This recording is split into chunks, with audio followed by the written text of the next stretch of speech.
tel que je suis sans rien à moi. Sinon ton sang versé pour moi et ta voix qui m'appelle à toi de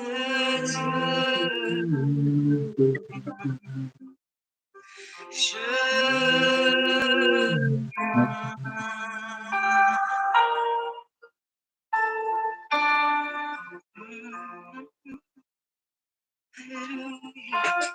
Aux mêmes façons, tu peux aller vers lui, tu peux aller vers ce trône. Tel que je suis,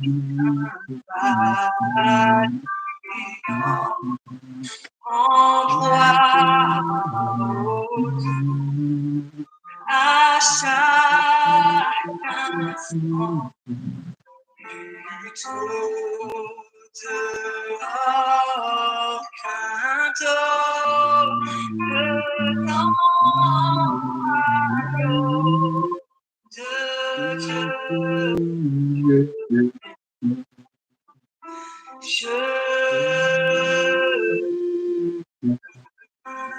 Je m'abandonne.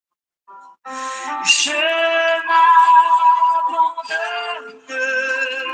Je crois en toi. Tu me pardonnes. Tu me reçois. Je te aime. Prends tous mes choix. Jésus, je suis à toi.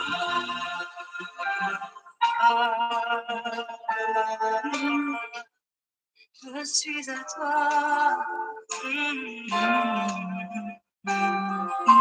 Tel que je suis, ton cœur est prêt à prendre le mien, Seigneur. Tel que je suis, ton cœur est prêt à prendre bien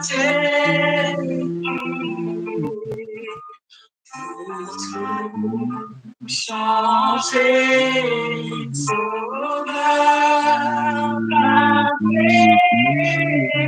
agneau de Dieu.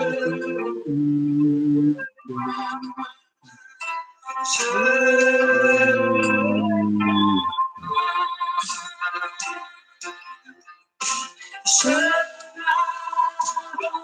m'abandonne, je crois en toi. Tu me pardonnes, tu me reçois. Je te les donne en tous mes chemins. Jésus, je suis à toi. Oh, merci pour ton amour, pour ton grand amour, Jésus.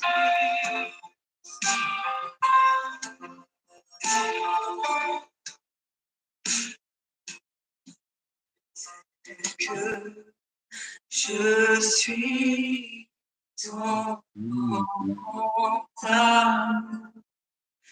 à tout pardonner sans retour. Je veux être à toi dès ce jour, agneau de Dieu.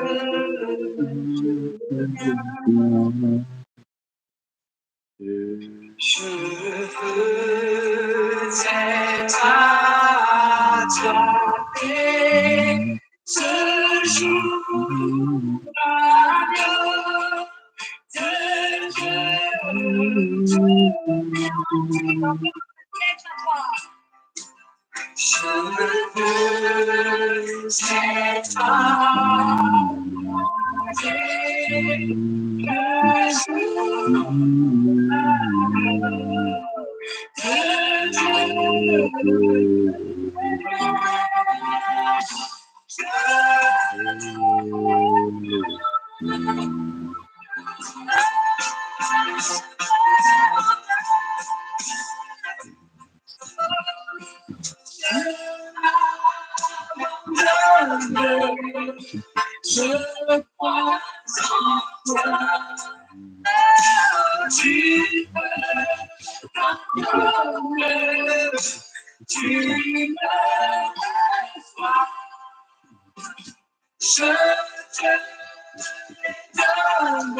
Afaka mpira kimpira ki. Nizla nasa. Wote tunakufikiria saa hizi. Alianifanya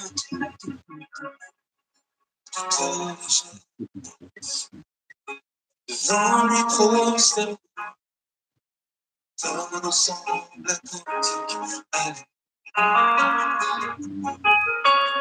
ceux qui nous ont précédés et ceux qui nous suivent donneront ce cantique à Dieu.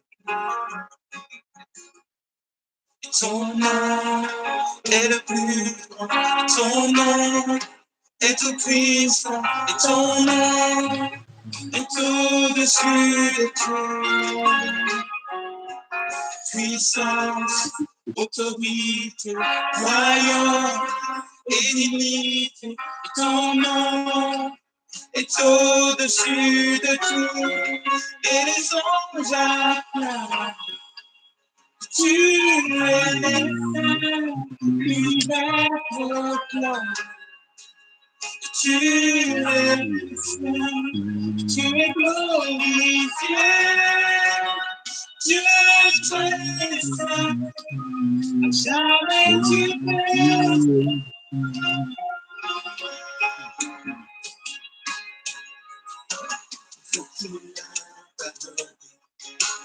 Tu l'as racheté, tu l'as chanté, c'est parti.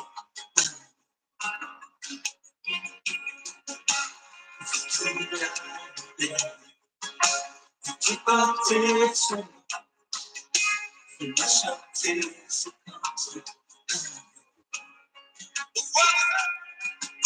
Le roi nous donne pour l'éternité, et les anges acclament. Tu es saint, l'univers proclame. Tu es glorifié. Tu es très jamais tu es. Tu ton peuple tu es saint, sois le roi des rois. Tu es saint, tu d'éternité. Tu es saint, jamais tu es saint. Alléluia. Ton nom est le plus grand, ton nom est tout puissant, ton nom est au-dessus de tout. Puissance, autorité, royaume et dignité, son nom est au-dessus de tout. Jésus, ton nom est le plus grand, ton nom est tout puissant, ton nom est au-dessus de tout. Puissance, autorité, royaume et dignité, ton nom est au-dessus de tout. Et les anges acclament. Tu es Seigneur, oh God. Tu es Dieu, Dieu, Dieu, jamais tu es. Et tout ton peuple, tu es Seigneur, toi le roi des rois. Tu es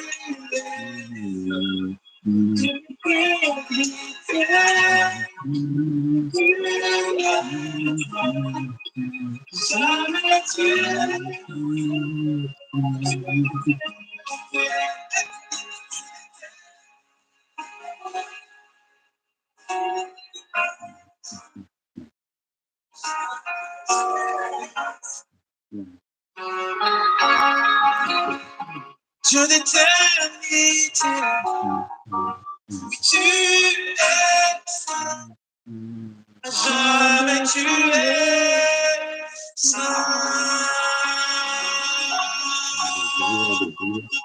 Alléluia, alléluia, alléluia, tu es saint, Seigneur, tu es saint, Seigneur. Alléluia, alléluia, alléluia.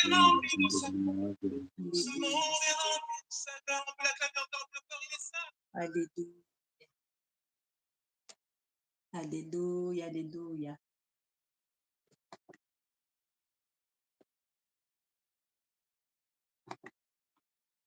Mbola faly miaraba anareo amin'ny anaran'i Jesosy Tompo izahay anio asabotsy fatelopolo ny volana Desambra 2023.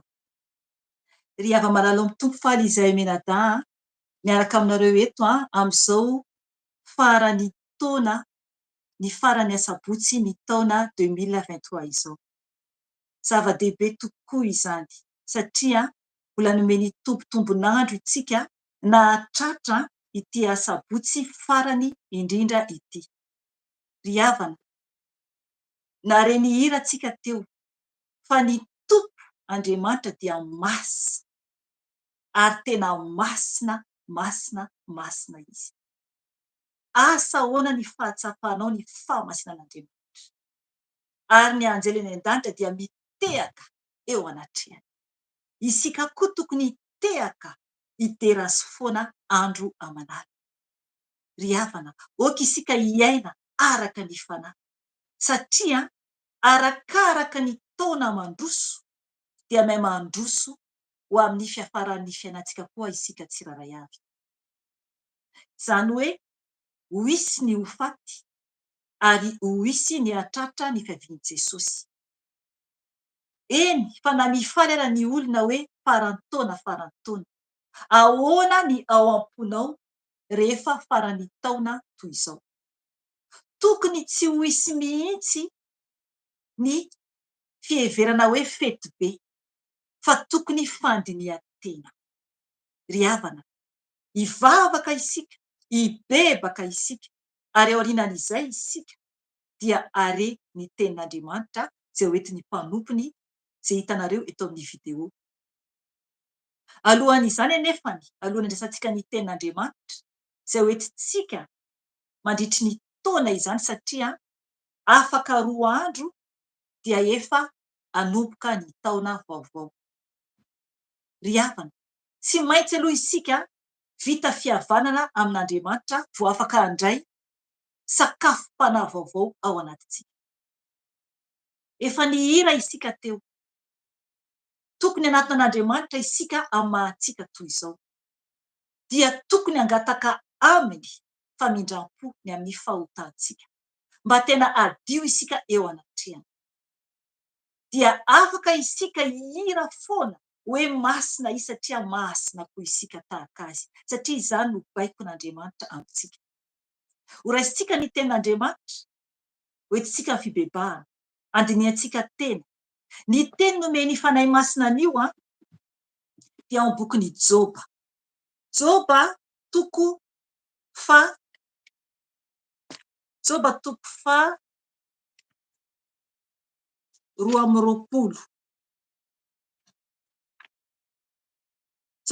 12 dia tsy ho vakintsika manontolo izy io, fa ho raisintsika manomboka amin'ny 120 ka hatramin'ny 9 farany izany amin'ny toko fa 12 io, 130 ny faran'izy io. Fa manasanao hivavaka, azafady, manasanao hamaky tanteraka anio Joba toko fa 12 io alalanao tsara zany ny tiany Tompo tena hoe tokony ho ataontsika tsiraray avy eo anatren'Andriamanitra zany. Ny ten'Andriamanitra eto alohan'ny hamakiko azy dia ilay namany Joba izany, ilay namany atao hoe Elifaza no niteny zany io teny io amin'ny Joba, satria izy ireo rahantsika malala tsara fa nanome tsiny any Joba, nanome tsiny any Joba ny amin'ny zavatra nanjo azy. Nefany isika tsiraray avy dia mpanota avokoa ary tsy mendrika. Ary ny teny zany eto izay tonga amintsika anio dia tian'Andriamanitra isika tena hoe ho raisintsika ho antenantsika, satria ny tenin'Andriamanitra dia izay. Izay voateny dia ho fampianarany Tompo antsika tsiraray avy. Ny tiany Tompo zany ataontsika anio dia ho vakintsika manomboka amin'ny 120. Joba toko fa 12 manomboka amin'ny 120. Dia oka isika samy andiny tena avokoa ary manasanao tena hiaino tsara, dia ho azavaiko fohy ny teny, azavain'ny fanahy masina fohy zany ny teny dia mibebaka isika rehefa avy eo. Joba toko fa 12 120 ka hatramin'ny farany izany. Vakiana ny teny amin'ny anaran'i Jesosy Tompo. Mifankazara amin'ny tsy toa ianao dia hiadana. Izany no ahatafaverina ny fahasambarana aminao. Miangavy anao aho, mandraisa fampianarana avy amin'ny vavany, ary alatsao ao am-ponao ny teniny. Raha miverina amin'ny tsy toa ianao dia ho tafahorona indray. Eny, raha ampanalavirinao ny tranolainao ny eloka, ary io eny amin'ny vovoka ny akoram-bolamena sy ny akoram-bolafotsy, eny, ary io eny amin'ny vato, eny andohasandriaka ny volamena avy any Ofira. Fa ny tsy toa no ho akoram-bolamenanao sy akoram-bolafotsinao, ary ho volafotsy mamirapiratra ho anao. Fa amin'izany dia iravoravo amin'ny tsy toa ianao, ka hanandratra ny tavanao amin'Andriamanitra. Raha mifona aminy ianao dia hiainonao izy, ary hanefa ny voadinao ianao. Ary raha misy kasainao atao dia ho tanterahina aminao, ary hamirapiratra amin'ny lalanao ny mazava. Raha misy mihetry dia ataonao hoe misandrata, fa ny manetry tena no ho vonjeny. Anafaka na dia ny olona meloka aza izy, eny, ny fahadiovan'ny tananao no hamonjena azy. Amen. Ry havana ny tenin'Andriamanitra eto dia manambara ny tokony ho toetrantsika izany, ny tokony ho ataontsika. Ny teny lehibe indrindra zany amin'izao farany taona izao dia ilay hoe mifankazara amin'ny tsy toa ianao dia hiadana. Izay zany ny teny lehibe indrindra. Mila zany isika mifankazatra amin'Andriamanitra izany dia hiadana isika. dia hoy ny toyany hoe iza no ahatafaverina ny fahasambarana aminao. Isika izany dia feno alahelo, mety misy tena feno alahelo ato. Ny mahatonga n'izany dia ny tsy fifankazahoana amin'Andriamanitra. Satria rehefa ohatra isika ka tsy mifankazatra amin'Andriamanitra dia feno alahelo tsy mahita fahasambarana. Ny fifankazahoantsika amin'Andriamanitra izany no ahafahantsika ananantsika fiainan-tsambatra. Ry havana, izay no ibebahantsika. Tiantsika ny tompo. Ahoana ny fomba fiainanao eo anatrin'Andriamanitra? Ny fifankazahoana amin'Andriamanitra, ny fifankazarana amin'Andriamanitra dia ohatra ny olona miara-mipetraka io. Raha olona anankiroa tsy mahay mifandefitra na mifankazatra dia tsy mety ho tafapetraka miaraka mihitsy. Ny fifankazahoana amin'Andriamanitra eto dia manambara tena hoe olona amin'ny fiainanao tanteraka izany. Ohatra ny olona miara-miaina aminao. Raha misy manambady ato, na ohatra hoe manan-janaka ianao raha tsy manambady, na hoe misy olona miara-mipetraka aminao, dia tsy maintsy ianao mahafantatra tsara mifankazatra amin'ilay olona. Izany no ibebahantsika. Efa tena mifankazatra amin'Andriamanitra marina ve ianao? Satria raha ohatra ka tsy manantona an'Andriamanitra foana izany isika tsiraray avy, raha tsy mifankazatra aminy andro aman'alina, dia tsy hafantatra mihitsy ny sitrapon'Andriamanitra amintsika. Tsy hafantatra mihitsy ny sitrapon'Andriamanitra amintsika. Satria raha mbola isika ihany manao izay tiantsika atao, dia tsy afaka isika hifankazatra amin'Andriamanitra satria tsy mihaino anazy isika amin'izay. Fa ny antsika foana no tanterahantsika. Fa rehefa tena mifankazatra amin'Andriamanitra isika, araka ny tenin'Andriamanitra eto dia hiadana izy. Isika indraindray mieritreritra hoe ny fiainantsika izay tiantsika atao no mahasambatra antsika, nefa diso fihevitra isika amin'izany.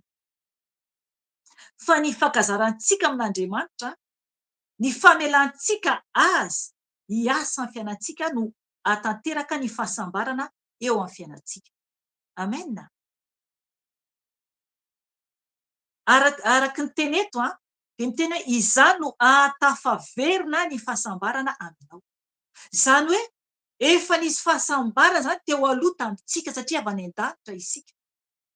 Efa niadana isika tao amin'ny tompo tany an-danitra teo aloha satria izy no namolavola antsika. Fa ny avy eo tafasaraka taminy isika no avy amin'ny ota. Dia anio izany ny tompo amin'izao faran'ny taona izao miantso antsika hiverina aminy, fankazatra aminy.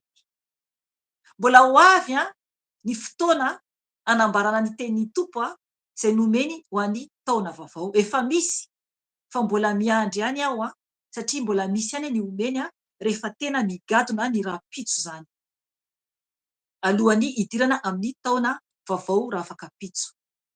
Dia efa misy ny teny efa tonga izany nomeny tompo fa miandry izany hanafeno tanteraka izay tiany fanahy masina ho antsika amin'ny taona ho avy.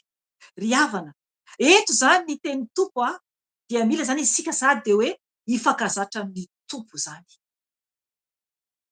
Dia 2:4 manambara hoe miangavy ianao aho, mandraisa fampianarana avy amin'ny vavany, ary alatsao ao am-ponao ny teniny. Raha miverina amin'ny tsy toa ianao dia ho tafahorona indray. Eny, raha ampanalavirinao ny tranolainao ny eloka.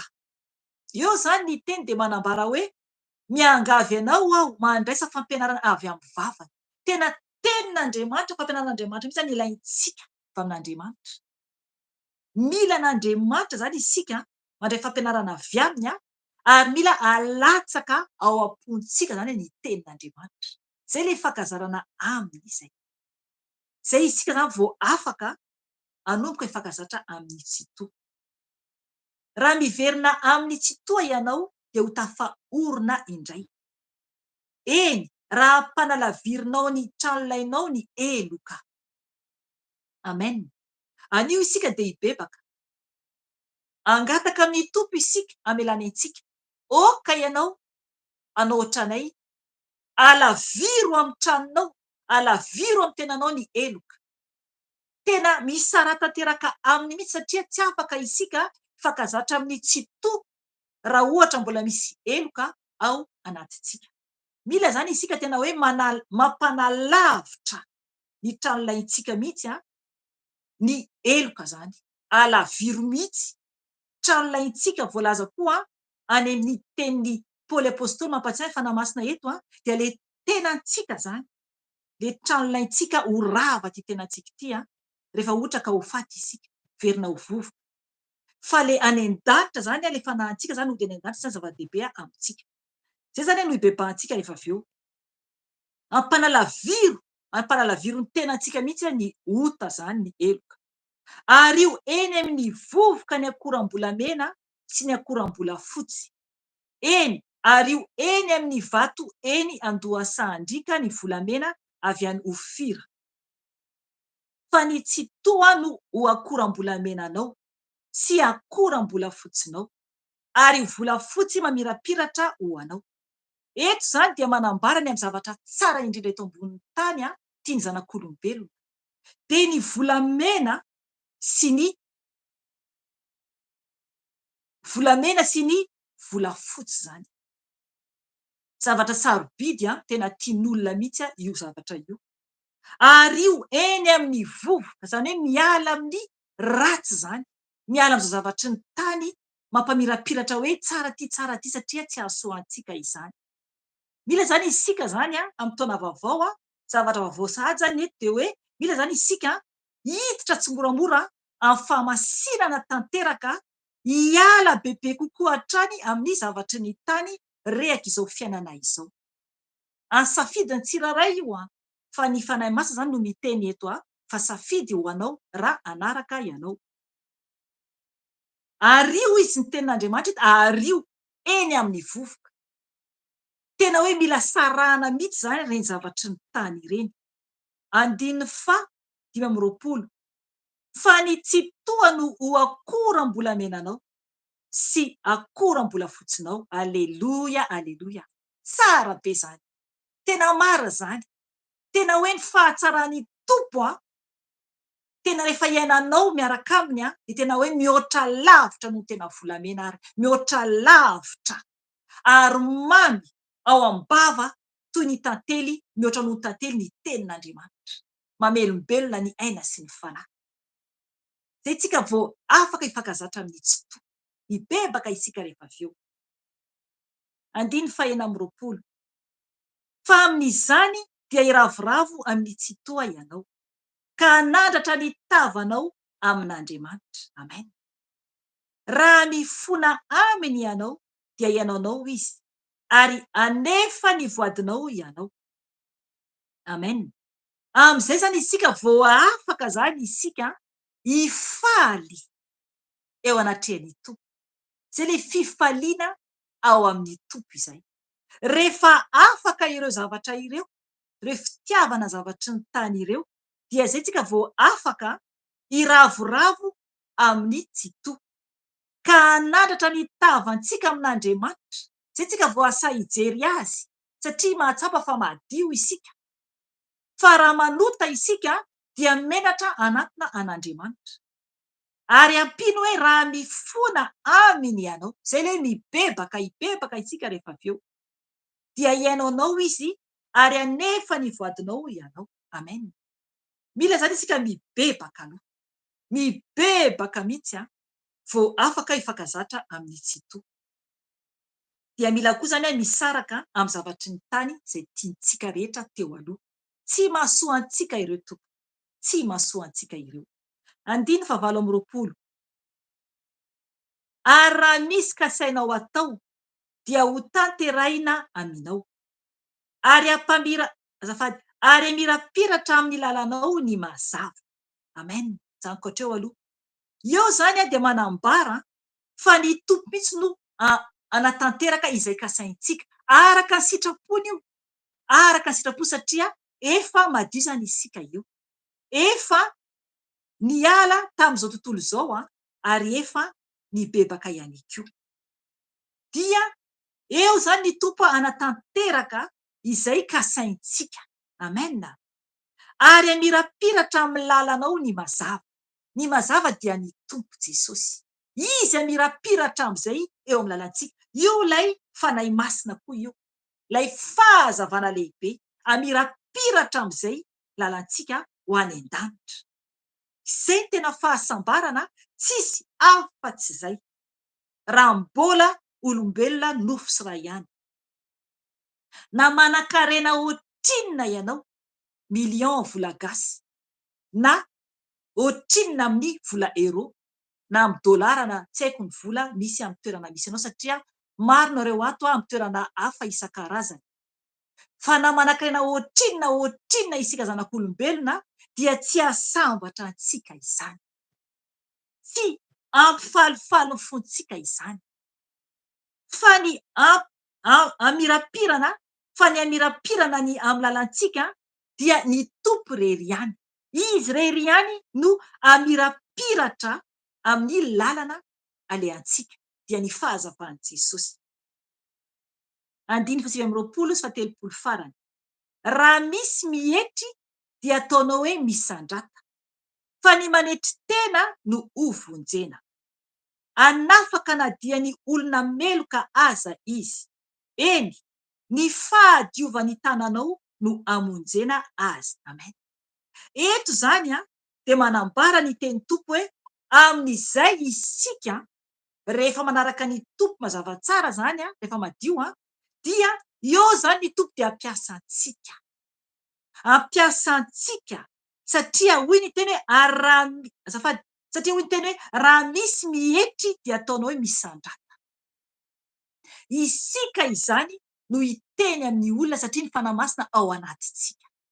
Ny fanahin'ny tompo, ilay fahazavana no mampiasa antsika satria matoa tanteraka izany.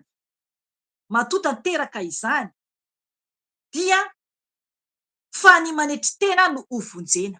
Ny fanetretena, ilay olona manetry tena, na isika koa manetry tena tena atrehan'ny tompo zany dia hovonjen'ny tompo.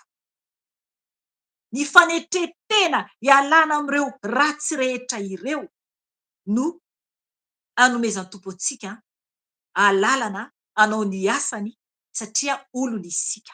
Ary tiany zany ny fanetretena. Anafaka na dia ny olona meloka aza izy. Zay. Ny tompo mihitsy no manafaka zany. Izy mihitsy no miasa ao anatintsika. Anafaka anao izy raha ohatra ka mangetaeta mafy ianao, raha miaino izao video izao.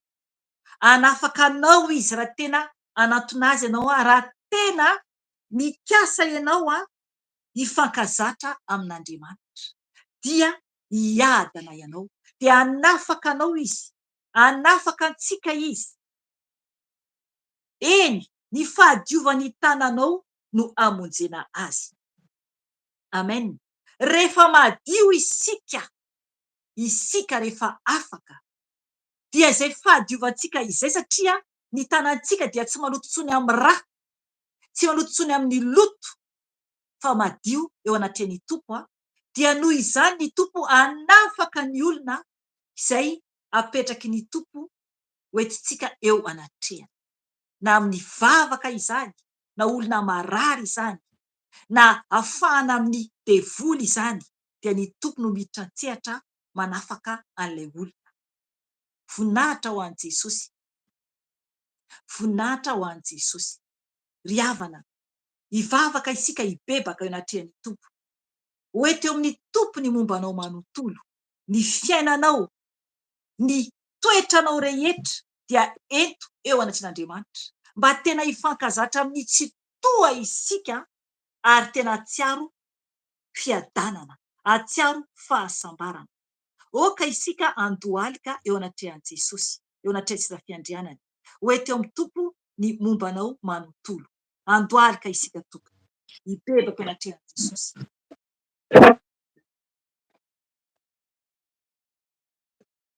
Jesosy tompo, indreto izahay. Mandohalika eo anatrehanao tompo. tondra ny momba anay tsiraray avy. Fanota izay Jesosy ary tsy mendry. Ka indreto izay Tompo mangataka famindrampo avy aminao. Satria araka ny teninao Jesosy io dia hoe mifankazara amin'ny fotoa dia hiadana ianareo. Tsy maintsy izay mifankazatra aminao Tompo, tsy maintsy izay vao hiadana izay. Ka indreto izay mandoaliko anatrehany seza fiandehananao Jesosy mangataka famindrampo, mamelà ny elokay satria tsy mendrika izahay. Zinona moa izahay Tompo nefa mbola notiavinao, mbola nodiovinao ary mbola nafahanao tamin'ny faratsianay rehetra. Jesosy malala aho, ity aho, mitondra ny tenako eo anatrehanao. Mamelà Jesosy satria mpanota ratsy aho. Mamelà Tompo ny amin'ny fisainako rehetra. Diovy amin'ny ranao Jesosy ny fisainako. Diovy Tompo badio, mba ho mendrika eo anatrehanao. Jesosy malala aho, ty tany ity dia horava ny tany sy ny lanitra Jesosy fa ianao kosa Tompo no maharitra mandrakizay. Ny teninao izany Jesosy no maharitra mandrakizay. Ka indreto izay Jesosy ny zanakao tsiraray avy eran-tany Jesosy. Na iza Tompo manantona anao amin'izao ora sy fotoana izao. Ka miantso anao, mangataka famindrampo avy aminao, mangataka famelana avy aminao Jesosy dia oka ianao Tompo amela azy. Oka ianao Tompo amela anay. Jesosy mifona aminao izay ny amin'ny fijerinay. Tompo malala diovy amin'ny ranao ny masonay Jesosy.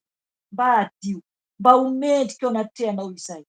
Sasao amin'ny ranao izay Tompo. Sasao amin'ny ranao Tompo ny masonay. Tompo malala ianao no mpanadio, ianao no mpanafaka, ianao no mpamela Jesosy. Tompo, oka izay hijery tahaka ny fijerinao. Oka izay ahita tahaka ny fahitanao Jesosy. Tompo malala mangataka aminao. Oka ianao Tompo anasa ny vavanay amin'ny ranao Jesosy.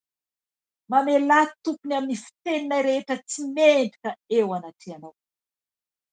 Mamelà Tompo ny amin'ny vavanay izay rehetra teny tsy nahasoa Tompo teo anatrehanao. Ka mangataka fonana aminao Jesosy. Diovy amin'ny ranao Jesosy ny vavanay tsiraray avy. Diovy amin'ny ranao Tompo izay tsiraray avy mba adio, mba ho mendrika eo anatrehanao. Jesosy malala etiko eo anatrehanao koa Tompo ny sofy. Diovy Jesosy ny sofy ny amin'izay rehetra norenesi ny sofy Jesosy. Diovy Tompo maro ny zavatra tsy araky ny sitraponao Jesosy. Oka ianao Tompo anadio ny sofy. Oka ianao anadio ny sofinay tsiraray avy amin'ny ranao Jesosy. Satria ny ranao dia raha sarobidy, manadio ny loto rehetra Jesosy. Manadio ny ratsy rehetra Jesosy. Ka diovy amin'ny ranao Jesosy ny sofinay. Diovy amin'ny ranao Jesosy ny sofinay. Ny tananay Tompo, diovy amin'ny ranao soa. Diovy amin'ny ranao soa Jesosy ny tananay. Ny tongotray Jesosy, diovy amin'ny ranao soa. Ny tenanay manontolo Jesosy manomboka amin'ny lohanay ka hatramin'ny tongotray. Ny vatanay Jesosy, ny fonay Jesosy, oka ianao Tompo anadio anay amin'ny rano soa. Tompo malala ny fonay dia toeranao. Tranonao ny fonay Jesosy. Tranonao Jesosy ny fonay. Ka mangataka ny famindrampo. Sasao amin'ny ranao Jesosy ny fonay tsiraray avy isabatan'olo. Mangataka aminao Jesosy anadio anay amin'ny rano soa. Anadio anay amin'ny rano soa Jesosy. Diovy izay mba adio. Afao izay Tompo. Afao izay Tompo. Oka Tompo ho mendrika eo anatrehanao. Satria tempolinao Jesosy ny fonay. Tempolinao izay fanay masina. Ka oka ianao fanay masina. Anafaka anay, anadio anay amin'ny afonao. Amin'ny afonao fanay masina. Tompo malala oka ianao anadio ny ankonanay tsiraray avy amin'ny ranao soa. Amin'ny ranao soa Jesosy. Oka ianao anadio ny olonao tsiraray avy amin'ny ranao soa Jesosy. Ny olonao tsiraray avy eran-tany Jesosy. Diovy amin'ny ranao izay tsiraray avy Jesosy.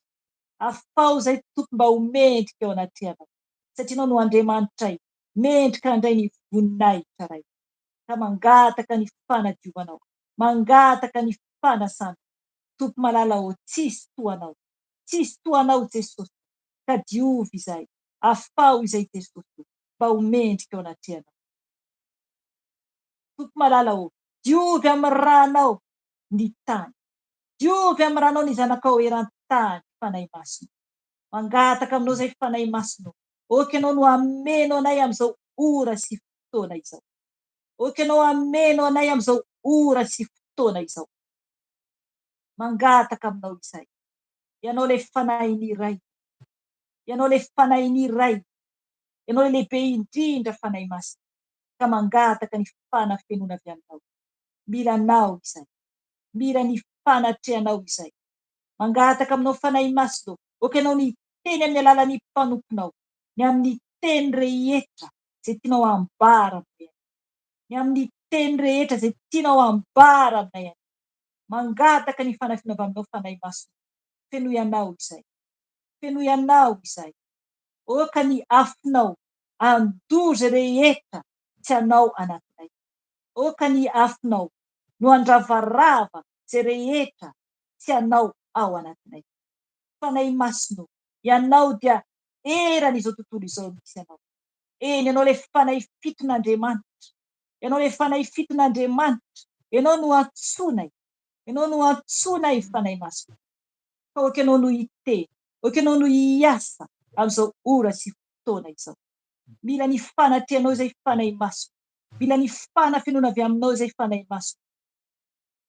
Mila anao izay. Mitongava fanahy ny iray. Mitongava fanahy ny iray. Fenoy anao izay. Fenoy anao izay tsiraray aby zanakao eran-tany fanahy masina. Mila anao izay. Ho any amin'iza moa izay fanahy masina.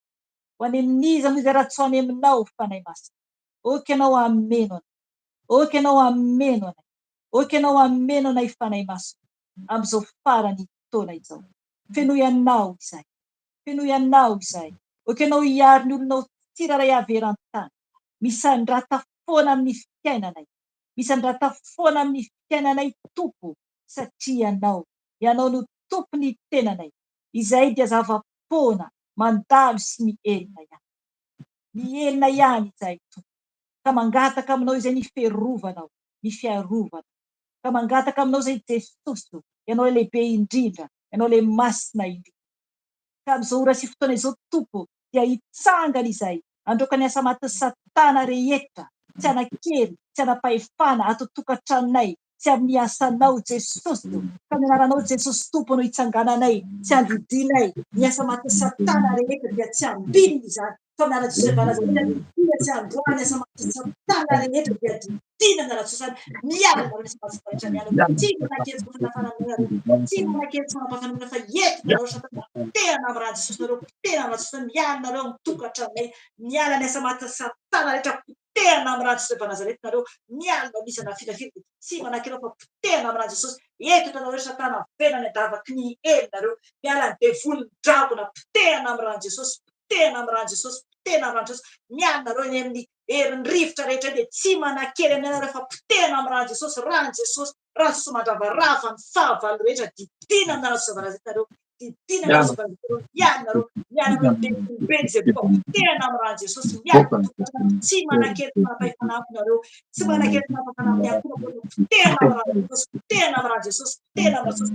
Miala nareo, potehana amin'raha Jesosy, veriny tamin'ny foana nareo. Miala nareo devolom-vera, potehana amin'raha Jesosy. Miala veriny adavaky ny ely, tsy manakely fanapahefana nareo. Miala nareo, tsy manakely fanapahefana nareo, potehana amin'raha Jesosy. Entina nareo ny adavaky ny ely ho plasy nareo. Miala nareo devolon Jezebela rehetra, potehana amin'raha Jesosy, potehana amin'raha Jesosy, potehana amin'raha Jesosy. Veriny adavaky ny ely, potehana amin'raha Jesosy. Miala nareo devoly zazavavin-drano, midina dia potehana amin'raha Jesosy. Anatin'ny lanitra midina mandravarava ny fahavalo rehetra, mandravarava ny fahavalo rehetra. Dorana amin'raha Jesosy, dorana amin'raha Jesosy. Raha Jesosy mandevina toy ny afo mandevina, toy ny afo mandevina, dorana amin'raha Jesosy ny asana maizina rehetra dia potehana amin'raha Jesosy, potehana amin'raha Jesosy, potehana amin'raha Jesosy. fatorana amin'irany Jesosy, hitsakitsahana ny menarana eo, hitsakitsahana ny menarana eo, ny afo lanitra mandravarava, potehana amin'irany Jesosy, potehana Jesosy, tapahana ny tedan-drakona, tapahana ny tedan-drakona, amin'ny sabatry ny tompo, amin'ny sabatry ny afo ny tompo, tapaka ny tedan-drakona, tapaka ny tedan-drakona, tsy manakeza fanamana fa ny andavaka ny plasareo,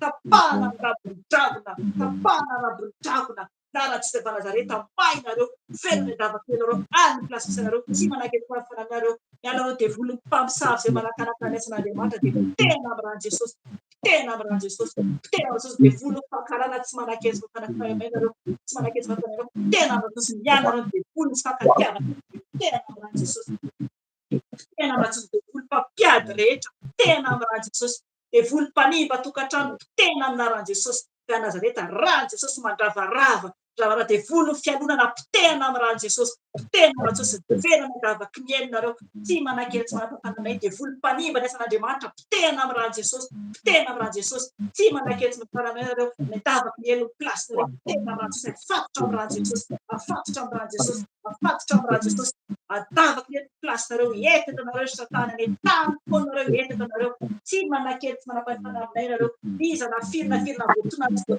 faresinareo, rano Jesosy ny afafy amin'ny camp rehetra, rano Jesosy ny afafy amin'ny tokantrano, rano Jesosy ny afafy amin'ny fananana tsiraray avy, rano Jesosy, rano Jesosy, rano Jesosy mandrakitra anay, rano Jesosy mandrakitra anay, rano Jesosy mandrakitra ny isan'Andriamanitra, rano Jesosy mandrakitra anay tsiraray avy, rano Jesosy ny andrakitra tompony olona tsiraray avy rano Jesosy, rano Jesosy, rano Jesosy mandrakitra ny andrakitra ny fananana tsiraray avy, andrakitra ny tenanay Jesosy, andrakitra ny amponanay, andrakitra ny asanao Jesosy, rano Jesosy, rano Jesosy, no rindrina Jesosy, rindrina mandrakitra toy ny manda afo manodidina anay rano Jesosy, rano Jesosy toy ny manda afo manodidina anao angatao rano Jesosy, andrakitra tsy amponanao fa manda afo no mijoro manodidina anao, manda afo avo de avo, avo de avo no mijoro manodidina anao toy ny tamboho avo lehibe no manodidina anao, rano Jesosy zany afo mandoro ny tompo, sotranao Jesosy, ny arety mandringana rehetra de tsy ambinina aminay zany fa dorana amin'irany Jesosy,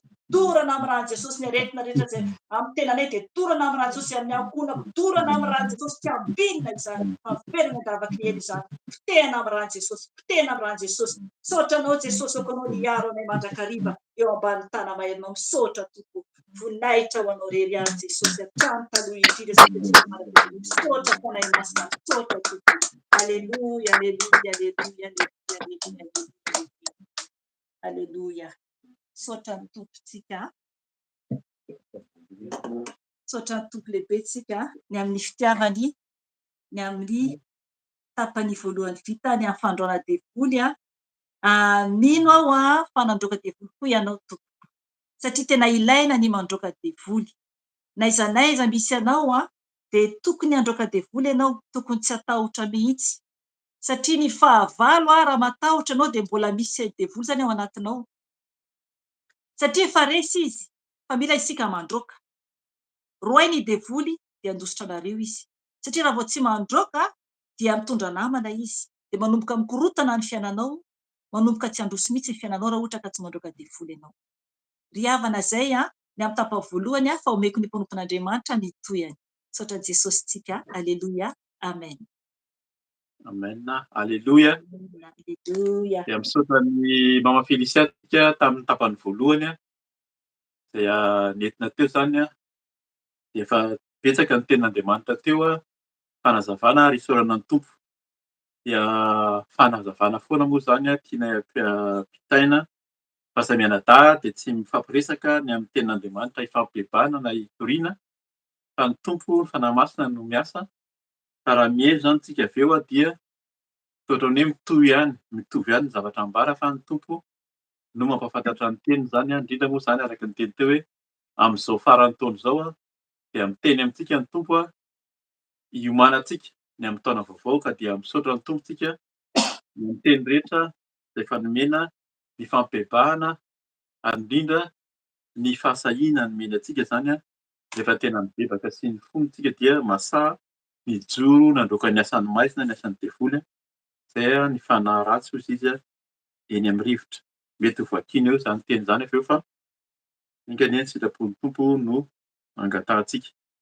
Misy lohateny sady zany apetrako alohan'ny vavahantsika amin'ny tenin'ny Tompo zay fampizarana de hoe: "Efa nidinao tsara ve ny varavarana? Efa nidinao tsara ve ny varavarana?" Ohatran'ny hoe mahagaga ny fanontaniana fa zay no valiteny notadiavantsika valiteny zany ny amin'ny sitrapon'ny Tompo. Efa nazava ihany ny tenin'ny Tompo teo tamin'ny Jôba teo ohatran'ny hoe mora zany manaraka ny Tompo zany hoe raha te hiadana ianao zay no tadiavin'ny olona rehetra. Iza moa no tsy te hiadana? Raha misy manontany hoe te hiadana ve ianao de te hiadana daholo. Te ho sambatra ve? De te ho sambatra daholo. De inona no tokony ho atao hozy izy de ny mifankazatra amin'ny ohatran'ny hoe mora zany ny fahazahoana an'zany atao hoe fiadanana sy fahasambarana zany hoe ny valiny de hoe mifankazara amin'ny fa ahoana tokoa moa zany ny atao? Nahoana ny tsy miadana? Nahoana tsika ny tsy sambatra? De azo lazaina ihany koa zany hoe tsy mifankazatra amin'ny ka arak'le teny teo mitohy amin'izany no fanazavana an'le teny zany hoe efa nidinao tsara ve ny varavarana? Inona no tian'ny Tompo lazaina amin'izay hivavaka tsika alohan'ny hanoizantsika ny fampizarana avy amin'ny fanahy masina. Hivavaka tsika tompoko. Eny ry Andriamanitra iray, ry Jesosy Kristy Tompo fanahy masina, ianao tokoa no tonga aminay, ianao no miteny aminay, misaotra amin'ny famindrampo izay nomenao sady ny amin'rahanao soa manadio raha mibebaka taminao tokoa zay de manadio sy manavao anay isan'andro ianao. Ka de zany no asahianay Jesosy mifampizara, mifampahery ankehitriny, te hizara, te hampafantatra ny sitraponao mandrakariva ka dia mangataka ny fainao masina ao fa tsisy ambara fa tsy ny sitraponao, fa tsisy velona fa tsy ny feonao iray ihany ka dia tenena foana araka ny fombanao fa vao miteny zay tenena Tompo fa ianao no tadiavinay mandrakariva de misaotra indrindra. Tenena Jesosy, tenena fanahy masina amin'ny anaranao Jesosy Kristy naovanay izany vavaka izany. Alleloia, amen. Amen. Dia vakintsika ny tenin'Andriamanitra hanorenantsika zany miatrahantsika ny fifampizarana androany. Ny tenin'Andriamanitra voalohany izay vakintsika dia ao amin'ny Matio 5:1. Tenin'Andriamanitra izay miverimberina matetika izy io indrindra ato amin'ny fampaherezana amin'izao fiaraha-mivavaka hoe ho avy Jesosy Kristy izao dia ny hoe vakintsika zany ny Matio 5:1 ny andininy 1 aloha vakintsika amin'ny anaran'i Jesosy. Fa ianao kosa rehefa mivavaka dia midira ao amin'ny efitranonao, koa rehefa voarindrinao ny varavaranao dia mivavaha amin'ny rainao izay ao amin'ny mangingina ary ny rainao izay mahita ao amin'ny mangingina no hamaly anao. Amen. De averiko satria fohy moa zany le teny dia averiko androany mba hipetraka tsara amin'ny anaran'i Jesosy hoe fa ianao kosa rehefa mivavaka dia midira ao amin'ny efitranonao, koa rehefa voarindrinao ny varavaranao dia mivavaha amin'ny rainao izay ao amin'ny mangingina ary ny rainao izay mahita ao amin'ny mangingina no hamaly anao. Amen. Raha Jesosy no miteny eto na mpianatra tao amin'ny tendrombohitra moa zany araky ny efa fanazavana matetika dia teny nampianarin'i Jesosy tao aorianan'izy nilaza ny hoe ao amin'ny 5 zany. 5 araky ny raha hitantsika amin'ny Matio de hoe toriteny teo an-tendrombohitra dia ny teny zay nampianarin'ny Tompo ho an'ny olona maro izay nanaradia azy teo an-tendrombohitra dia nilaza izy hoe ireo fahasambarana. Raha avadika ao amin'ny 5 zany sambatra ny mahantra, sambatra ny malemy fanahy, sambatra ny mahantra ara-panahy, sambatra ny noana, sambatra be da be ny fahasambarana izay notonon'ny Tompo. Fa eto amin'ny Matio 5 izy dia miteny hoe inona zany no atao azahoana an'izay fahasambarana izay. De mitohy mihitsy araka le teny efa nomena tao amin'ny Jôba teo hoe inona moa zany azahoana fahasambarana fiadanana de mifankazatra amin'ny Tompo. De inona le mifankazatra amin'ny Tompo? De inona no teneniny hoe mivavaka. Fa misy zany teo misy fahamakiana tenin'Andriamanitra fa eto dia le vavaka indray zany no tiana hamafisina koa. De inona no teneniny eto hoe Fa ianao kosa aminaran'i Jesosy rehefa mivavaka, zay zany a mitohy arak'ilay teny teo, inona ny fankazarana anankiray koa zay tokony atao ankoatran'ny famakiana ny tenin'Andriamanitra? De mivavaka. Rehefa mivavaka ianao izy de inona ny ataonao zany? Dia midira ao amin'ny efitranonao. Zany hoe misy am'teny frantsay misy étape, misy dingana zay atao rehefa mivavaka aloha izy, mila mivavaka aloha de inona ny atao miditra ao amin'ny efitranonao. Dikan'izany azo atao, misy fampianarana be dia be mivavaka eny an-dalambe na am'fiarah-mivavaka fa Jesosy ny fampianarana nataony voalohany dia miditra amin'ny efitranonao. Eto zany de efa miteny sady fa tandremo ny maka fahazarana hoe rehefa mivavaka de tsy maintsy makany am-piangonana aloha, makany am'le trano fiangonana le trano. Tsika no tempolin'Andriamanitra dia tsika no efa tempoly zay itoeran'ny fanan'Andriamanitra. Voalohany aloha zany miditra ao amin'ny efitranonao zay no fivavahana nampianarin'i Jesosy mihitsy io. Izy nampianatra teo an-tendrombohitra, miditra eo amin'ny efitranonao. De aorianan'izay de inona indray no ataony? Mivavaka aloha dia miditra ao amin'ny efitranonao, koa rehefa voarindrinao ny varavarana. Le voarindrina zany dikan'izay voarindrina zay hoe nidina ny varavarana arak'le lohateny raisintsika teo, efa nidinao tsara ve ny varavarana. Voarindrina. Ny voarindrina eto amin'ny fiteny gasy hoe manidy dia lasa ohatran'ny rindrina. Varavarana mahazatra antsika zany dia idina satria varavarana hazo de idina amin'ny lakile na am'karetsaka, fa ny fiteny malagasy mihitsy hoe rehefa voarindrina dikan'izay lasa ohatran'ny rindrina, tsisy zavatra hitanao intsony fa tena midy tanteraka, lasa voarindrina zany mitovy am'rindrina. Zay zany le varavarana dia zay ianao vao hoe voarindrinao ve efa koa rehefa voarindrinao ny varavaranao izy dia mivavaha am'rainao. Zay zany no fanontaniana apetrakintsika le valiny angatahana teo hoe efa nidinao tsara ve ny varavarana? Varavarana hitantsika zany le mahazatra varavarana hazo, varavarana mety ho vy, mety varavarana amin'ny endriny samihafa fa zay le fanontaniana efa voarindrinao tsara ve? De ny valiny mety ataontsika zany hoe miditra tao amin'le efitrano, efa mivavaka isika zany amin'ny efitrano za zany zao de ato amin'ny efitrano zay ivavahako no misy de midiko tsara ny varavarana mba tsy hitabataba aloha ny manodidina, ny ankohonana sy ny ankizy zany mety hoe mivezivezy. Zay no valim-panontaniana voalohany ao an-tsaintsika. Hoe nidiko tsara ny varavarana, efa nidiko tsara ny varavarana mba tsy hitabataba ny olona, mba tsy hivoaka sy hiditra. Zay ny valiny maha-olombelona. Fa ny tena tiany Tompo tenenina hoe fa nidinao tsara ve ny varavaran'ny fonao, ny varavarana ny fanahy masina, ny fanahy, ara-panahy zany. Ny tenin'ny Tompo araky ny fampianarana moa zany mety tsy ho alefantsika lavitra izy androany fa ny olombelona dia vatana, saina ary fanahy. Am'teny frantsay izy corps, âme et esprit. Le corps zany le vatana dia le vatana hitantsika, ny trano, ny efitrano, ny tenantsika zao le vatana. Ny saina, amin'ny teny gasy izy saina, amin'ny teny frantsay izy na hoe âme, mety atao hoe moral, zavatra momban'ny moral zany ny am'saina, zay no anankiray ary ny fanahy amin'ny teny gasy amin'ny teny frantsay izy natao hoe esprit. Dia ny fanahy io no tena ihaona amin'Andriamanitra.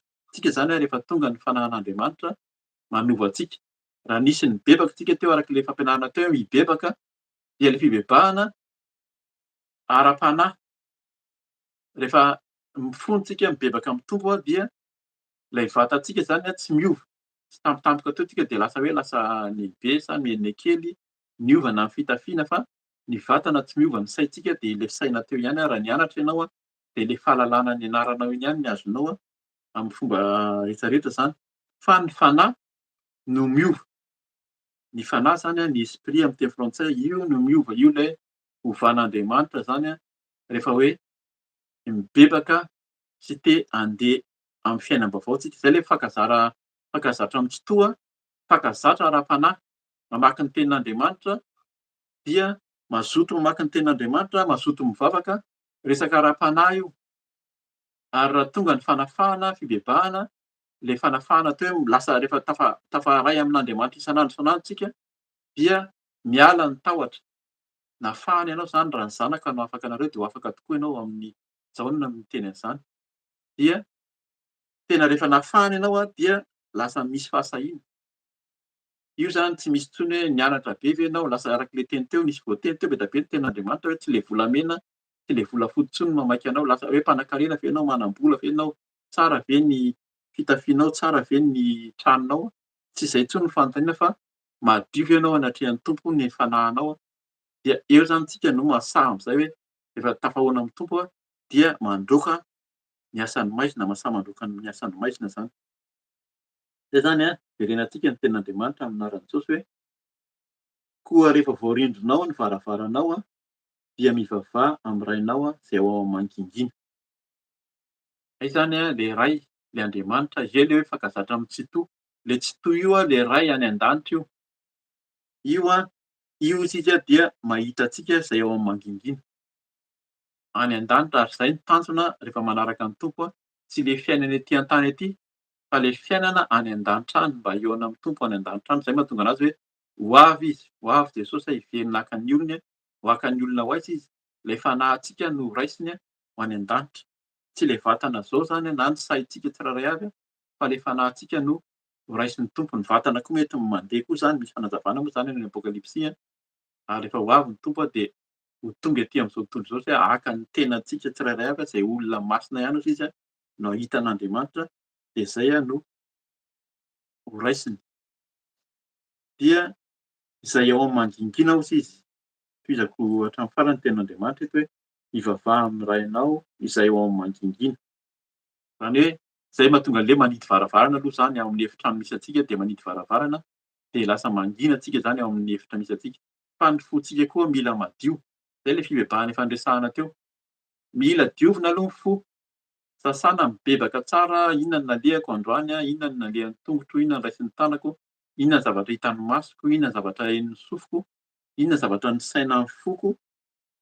Zay zany le ao amin'ny mangingina. Raha feno korontana, feno tabataba, feno ferikerihana ny fiainantsika dia tsy mangingina fa mitabataba, na dia atao hoe niditra tao amin'ilay efitra ary nidina daholo ny efitrano nefa ny fontsika maloto, ny zavatra iainantsika tsy araka ny sitrapon'Andriamanitra dia feno tabataba. Feno tabataba ao anatin'ny fontsika ny fiainantsika ka izay le hoe ao amin'ny mangingina mila mihidy. Izay le fanontaniana zany fa manomboka mivaly tsy moramora. Efa nidinao tsara ve ny varavarana? Valim-panontaniana azontsika andraisina teny aloha dia efa nidiko tsara ka.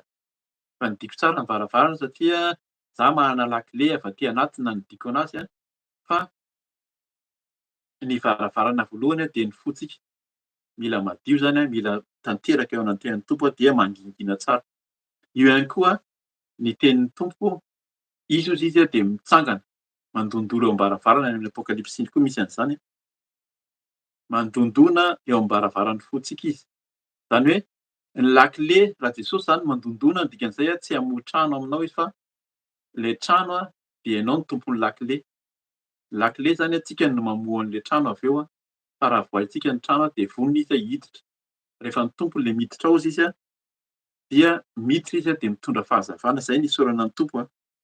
Fa efa noteneniny teo tsara mihitsy hoe amin'ny Joba teo mihitsy hoe rehefa mandondona izy dia ka mifona dia hiaino izy, rehefa mibebaka tanteraka zany dia hiaino izy ary hiditra ao anatin'ny fontsika dia hitondra fahazavana.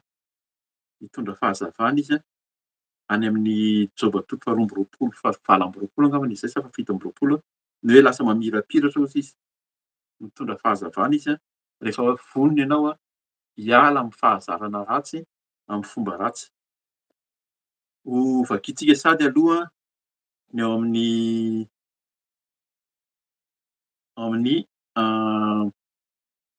Salamo 7:30. Vakiantsika aloha zany Salamo 7:30. Ahafantarantsika hoe ilay fontsika tokoa ka ny tena tadiavin'ny Tompo. Ary fantany io. Tsy misy afenina aminy zany io fa fantany. Tokony vakiantsika manontolo io fa raha vakianao manontolo dia fantatao tsara fa tsisy miafina amin'ny Tompo ka iny ao am-pontsika ao fa raha arakaraka ny hanafenantsika azy no tsy mampilamina antsika, tsy mizatra ary tonga le fikorontanana ao amin'ny fontsika zany tsy mijanona ao le mangingina araka ny teniny teo, fa lasa feno korontana. Vakiantsika ny andininy voalohany ka hatramin'ny faharoa ambin'ny folo aloha, de tohizantsika ny andininy fahatelo amby roapolo. Ahafantarantsika inona moa zany ilay fontsika. Mila mangingina, mila madio eny an-tren'ny Tompo. Vakiana amin'ny anaran'i Jesosy Salamo sivy amby telopolo amby zato amin'ny anaran'i Jesosy Kristy. Tompo, efa nandinika ianao ka mahalala ahy. Ianao no mahalala ahy na mipetraka aho na mitsangana, sady mahafantatra ny hevitro eny lavitra eny. Voadinikao aho na mandeha na mandry, ary fantatrao tsara ny alehako rehetra. Fa indro Tompo, tsy mbola eo amin'ny lelako akory ny teny, dia efa fantatrao izay rehetra. Dia efa fantatrao izy rehetra azafady. Manodidina ahy ao aorianako sy eo alohako ianao, ary apetrakao amiko ny tananao. Fahalalana mahagaga ahy loatra izany, eny avo loatra ka tsy takatro. Aiza no ialako amin'ny fanahinao? Aiza no andosirako tsy ho eo anatrehanao? Na dia miakatra any an-danitra aza aho, dia any ianao. Na dia manao ny fitoeran'ny maty ho fandriako aza aho, dia indro any ianao. Na dia maka ny elatry ny maraina mba honona any amparan'ny ranomasina aza aho, dia mbola entin'ny tananao ihany aho, na dia any aza. Ary azon'ny tananao ankavanana. Ary na dia hoy aho aza hoe, aoka ny maizina anarinay, dia ary aoka ny mazava manodidina ahy ho tonga alina, tsia, fa ny maizina aza dia tsy mahamaizina aminao, fa ny alina dia mazava toy ny andro ihany, ka sahala ny mazava sy ny maizina. Zay zany tsisy miafina amin'ny Tompo. Ary eo amin'ny Tompo araka ilay teny teo, rehefa tafiditra ao amintsika izy rehefa mibebaka sy ny diovintsika dia mazava. Iza ilay mazava tonga ao amintsika? Jesosy ilay mazava. Izy ilay fahazavana izay hiditra ao amintsika. Ary vakiako zany andininy fahatelo amby roapolo amin'ny anaran'i Jesosy hoe, dinio aho Andriamanitro ary fantaro ny foko, zaho toetra ao ary fantaro ny eritreritro. Zay zany hoe dinio zany tena mandinika Andriamanitra, tsy mijery fotsiny izy, tsy mitazana fotsiny izy, fa dinio.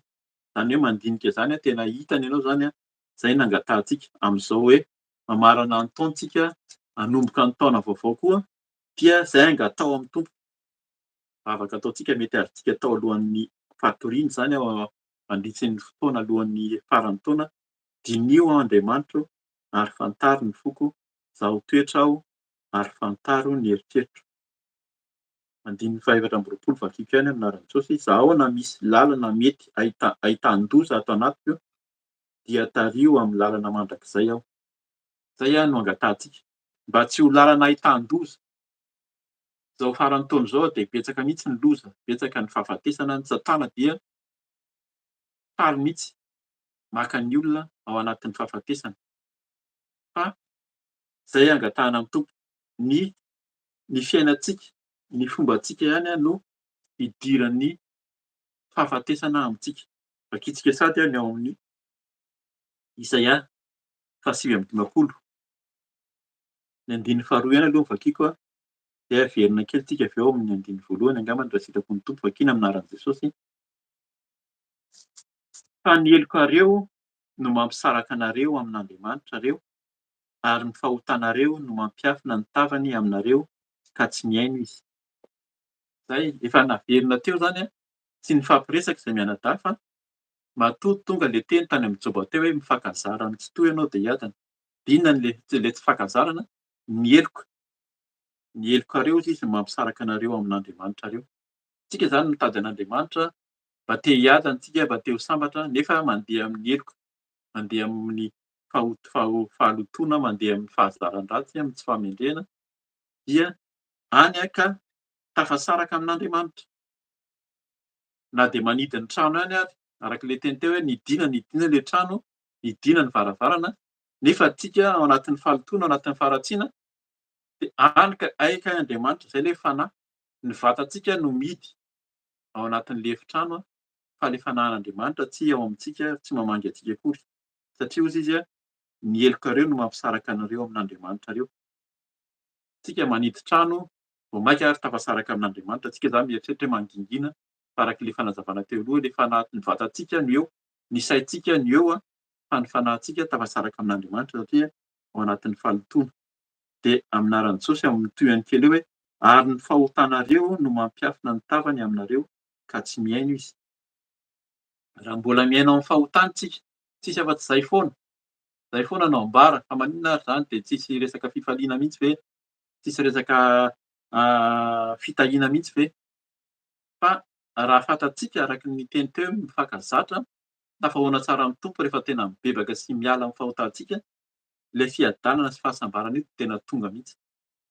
Tena tonga io ary zany no tiana hambara amintsika zany zaraina amintsika tsirairay avy zao zay mianadahy zao tao anatiny hoe fiangonana trano nandritra ny taona maro hatramin'izay ary tsy hoe tena hoe de tena hoe rasy takiny ahoana zany fiangonana trano fa ny tiany tompo tenena eto dia ianao aloha no tokony mihaona amin'ny tompo, midira amin'ny efitranonao hozy izy dia midira fa ao no tena ahitanao ny tompo. Raha mitady an'ny tompo ianao any amin'ny trano amin'ny olona mitangorona be da be hoe tena be olona, ary iny tena be olona hono, misy mpanompon'Andriamanitra de manaraka azy daholo ny olona, any no tena misy, tsy ahitan'ny tompo any ianao fa ny fidiranao ao anatin'ny fonao mihaona amin'ny tompo manokana, matoa zany teny zany tonga androany dia averiny androany hoe midira ao fa izy ao mangingina hamaly anao. Ary tena hamaly anao izy. Ny olona rehetrarehetra mieritreritra hoe mangingina ianareo totra mitokatokana fa ao no ahitanao an'ny tompo ary iseho ny voninahitr'Andriamanitra amin'ny fiainanao. Ary rehefa miseho ny voninahitr'Andriamanitra, tsy mitokatokana intsony ianao fa lasa miseho, manambara ny voninahitr'Andriamanitra, manambara ny heriny sy ny fahefany satria efa feno fanahy masina. Tsy le vatana sy saina araky le teny teo intsony zany hoe le corps na âme na moral zany no resahana. Matetika ny amin'ny fiaraha mivavaka de zany, araky le teny teo hoe nisan'ny olona ny jerena le vatana iny. Le moral ny fanazavana-tsaina, ny olona heverina fa hoe misy an'Andriamanitra de miroborobo le fiangonana be isa be da be n'isan'ny olona ary toa manana volamena sy volafotsy ry zareo mpanan-karena. Fa ny tenin'ny tompo teo tam'le joban'ny fivavahana teo, ario hozy izy, ario ny volafotsinao, ario ny volamenanao. Mila misaraka amin'ireny tenin'ny fanahy masina zany tenin'ny mpanompony teo, hoe mila misaraka amin'ireny zavatra ireny alaviro amin'ny tranonao hozy izy amin'ny teninanao ny heliko. Voateny teo zany ario misarà amin'izao tontolo izao. Fa raha mbola mitady zany tsika mieritreritra hoe any misy ny famonjena, any misy ny fitahiana fa toa be da be olona mandeha ry zareo toa ohatran'ny feno horakoraka ao dia mila misaraka amin'izay ario hozy izy. Fa ny tenin'ny tompo eto hoe midira amin'ny efitranonao hidio ny varavaranao. Ny fontsika araky le teny teo ny fanahintsika dia izy no hihaona amintsika amin'ny mangingina.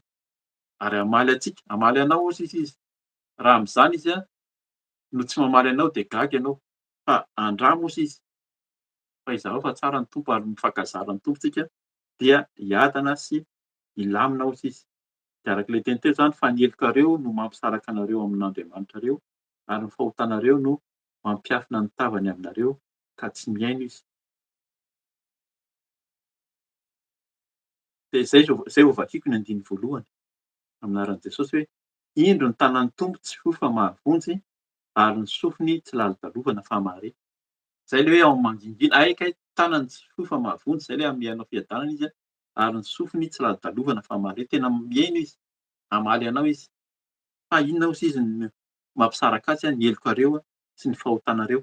De tohizantsika kely ao ambany eo inona moa zany le heliko io mba hialantsika tanteraka satria zany matetika ny fakam-panahy hoe tsy hambara le heliko fa safosafoina fotsiny. Fa io hozy izy ny tenin'ny tompo eo amin'anaran'i Jesosy andininy fahatelo fa ny tananareo dia voaloto amin'ny rà.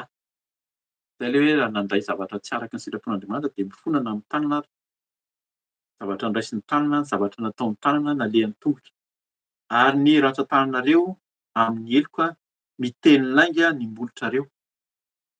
Io zany mila mitandrina mihitsy any amin'ny Apokalipsy toko faharoa amby roapolo sy faha raika amby roapolo any de miteny mihitsy izy. Ny lainga, mpandainga sy ny tia lainga hozy izy de tsy hiditra amin'ny fanjakan'Andriamanitra ary haliana any amin'ny farihy rehetra hafa. ary mibedibedy faratsiam-panahy ny lelanareo. Zay mahatonga antsika hoe mifona fa maninona ny bebahana, ny zavatra tenenin'ny vava, ny zavatra tenenin'ny lela, ny molotra, ny zavatra nambara zany mila mibebaka. Zay le mibebaka efa nambara teo zay tamin'ny fivavahana, mila mifono hozy izy de eny ny tompo. Any amin'ny Joba faharoa amby roapolo andiny fafito amby roapolo nonraisiko le naoty teo a. Fa rehefa mibebaka ianao hozy izy a dia mihaino ny tompo. Eo amin'ny Joba toko faharoa amby roapolo andiny fafito amby roapolo zany araka le teny efa noteneniko teo.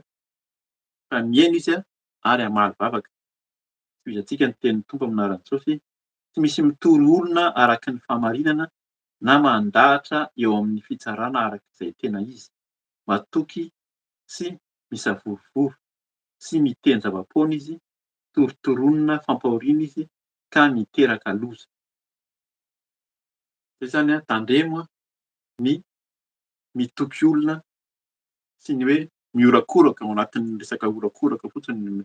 Io zany a mahatonga ny tenin'ny tompo amintsika matetika hoe esorino ny kapanao alohan'ny mihaona aminy. Teniny tamin'ny mpanompo zany tamin'ny Mosesy, tamin'ny Josoa: esory aloha ny kapanao iny fa tany masina ny itoeranao io.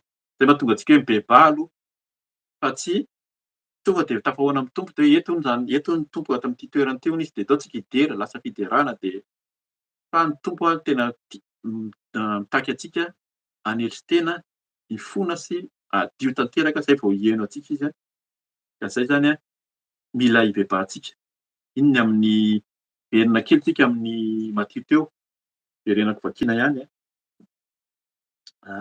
Raisiko kely am'zay zany a ny andiny fahadimy amin'ny anaran'i Jesosy eo ambony kely eo a, toko fahaenina ny Matthieu.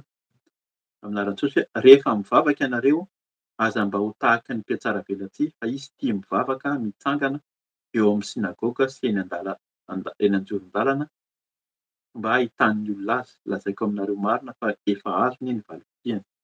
Zay zany a mila mitandrina tsika mivavaka ataontsika fa tsara ny mitory, tsara ny manambara ny sitrapon'Andriamanitra. Teto moa zany mahatonga ny Jesosy niteny tamin'ity a de fomba fanaon'ny inona moa izy teo, Sadoseo sy ny Fariseo io, mba ahitan'ny olona fa tena mivavaka be ry zareo a, tena hoe hitan'ny olona fa ry zareo zany tena hoe mahafantatra ny ten'Andriamanitra satria ireo ihany zany tena namaky ny ten'Andriamanitra sy tompon'andraikitra tao amin'ny sinagoga. De eo eny amoron-dalana sy eny am-pototry ny sinagoga ry zareo no mivavaka. Fa ny tompo mahita ny ao am-po.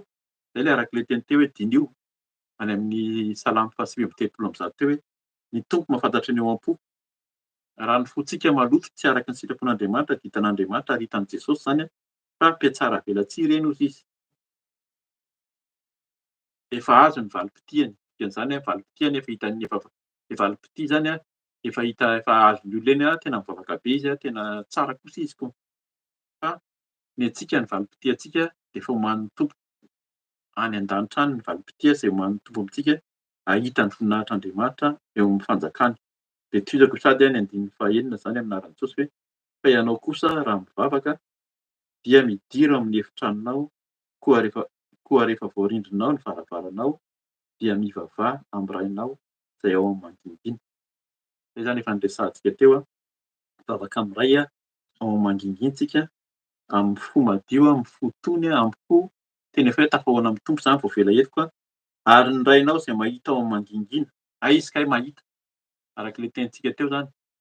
Dinio tsara, zay le hoe dinio a, de rehefa mandinika mahita anao kay izy kay ao amin'ny mangingina ao fa tsy hoe ery an-dalambe na eny amin'le olona be maromaro eny ihany kay ny tompo no mety hoe ahita, fa ny tena mahita ary izy a, ao amin'le mangingina ao izy no tena mahita anao a, dia hamaly anao.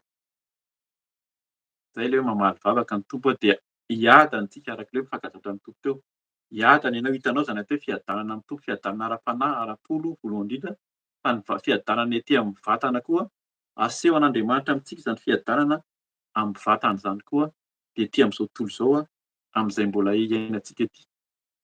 Fa tsika zany efa miadana sady a manan-tena fa ho avy ny tompo, raha tonga tokoa ny tompo dia handray antsika hiaona aminy any amin'ny fanjakany a, dia any an-danitra any zany.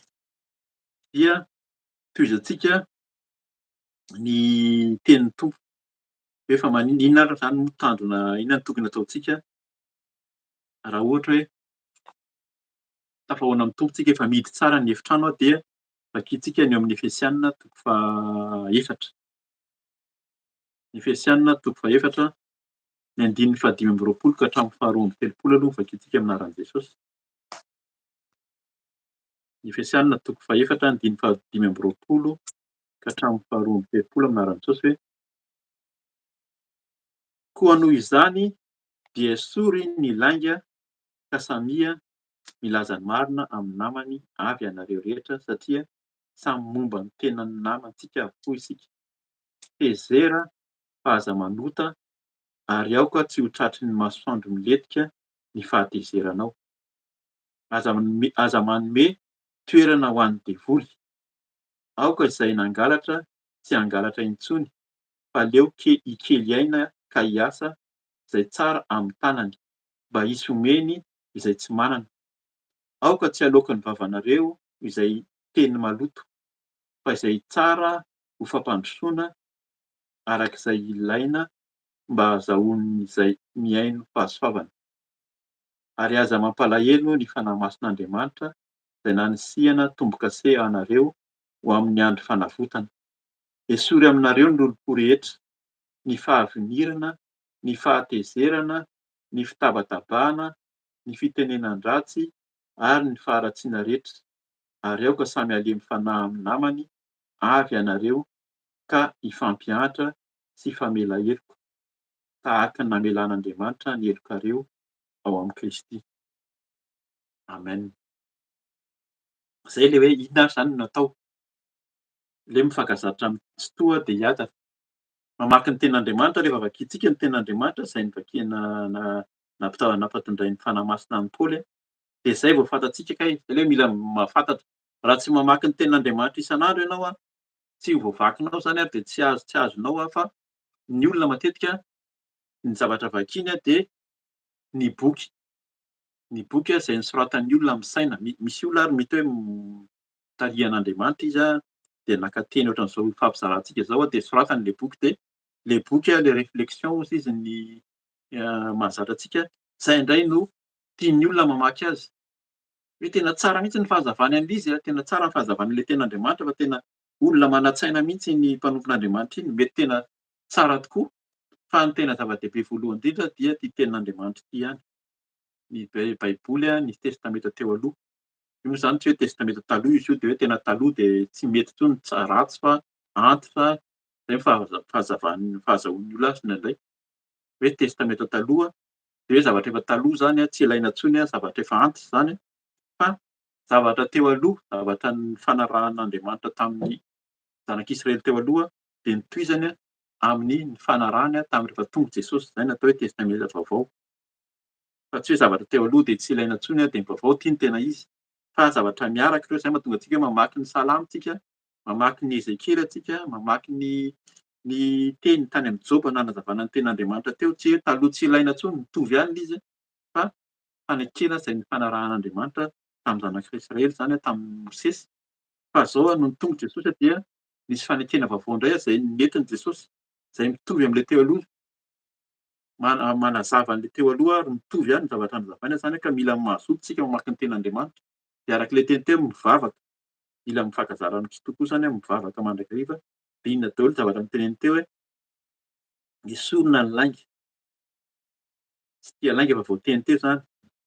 Aza mangalatra, miasa.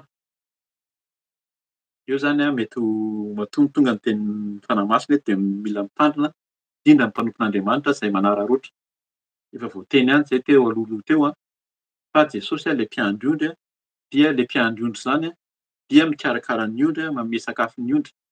Fa amin'izao fotoana izao lazaina fa mpiandry ondry ilay mpanompon'Andriamanitra, ny ondry indray no tangosany. Izay moa ilay fiteny mahazatra mihitsy. Dia mangataka ny fahafolon-karena, mangataka ny volan'ilay ondry, na dia efa ao anatin'ny fahantrana, ao anatin'ny tsy fananana ary, dia mbola izany no angatahan'ilay olona. Efa nisy fanazavana an'izany matetika, fa matetika na dia ny indrindra amin'izao faraparan'ny taona izao hanao fety, hanao fankalazana fety ny fiaraha-mivavaka, dia mila manome fanomezana ho an'ny mpanompon'Andriamanitra fa tena miasa ho antsika izy. Raha tokony homena dia ny mpanompon'Andriamanitra, ny ondry no tokony homena. Mety marina fa mety misy zavatra azo atao ho an'ny olona izay mitarika, fa misy dia tena ao anatin'ny fanararaotana mihitsy ka Izy de tena hitanao mihitsy na ny toerana misy azy, ny fiara andehanany, ny trano ipetrahany, fa ny olona manaraka dia ao anatin'ny fahantrana. Mila mitandrina zany fa eto ny teny mihitsy very kely amin'aran'i Jesosy. Fa aoka fa aleo ikely aina ka hiasa izay tsara amin'ny tanany mba hisy omeny izay tsy manana. Teny nataon'i Paoly eto zany fa tsika dia tokony hikarakara ny mahantra. Andiny fahatelopolo zany tonga de vakiako andiny faha sivy amby roapolo amin'aran'i Jesosy. Aoka tsy halaoko ny vavanareo izay teny maloto fa izay tsara ho fampandrosoana arak'izay ilaina mba ahazon'izay miaino fahasoavana. Zay le efa tenenintsika teo le fivavahana am'le hoe teny tsy mibetibetika fa tena hoe tafahoana amin'ny tompo le hoe ny molotra madio zay le hoe dinio Andriamanitra. Fa ny tompo zany hanovantsika, hanavao antsika. Andiny fahatelopolo amin'aran'i Jesosy ary aza mampalahelo ny fanahy masin'Andriamanitra izay nanisiana tombo-kase anareo amin'ny andro fanavotana. Eo ny dikan'le miaina ny fahamasinana. Maninona moa zany toriana foana le fahamasinana fa raha tsy miaina amin'ny fahamasinana antsika de ny fahamarinana araka ny ten'Andriamanitra teo notenenina teo dia miala le tombo-kase. Le tombo-kase io le fibebahana, le fiainam-baovao zany le hoe fahateram-baovao. Tena atao tombo-kase tsika rehefa atao anatin'ny fahateram-baovao ny tombo-kase ny batisan'ny ranobe de nandray ny batisan'ny fanahy masina fa miala zany rehefa tafasaraka amin'Andriamanitra. Raha mampalahelo ny fanahin'Andriamanitra hozy izy. Andiny faha-raika amby telopolo amin'aran'i Jesosy. Esory aminareo ny lolo-po rehetra. Eto de tena teneniny tsikelikely ny lolo-po. Zay zany ho antsika izay ao anatin'ny fanaradian'ny tompo tandremo io lolo-po io, zay le manidy varavarana. Raha mbola ao anatinao ny lolo-po mbola misokatra le varavarana, tsy hoe nanidy varavarana amin'ny lakile fa ny fontsika manokatra varavarana ho an'ny devoly io.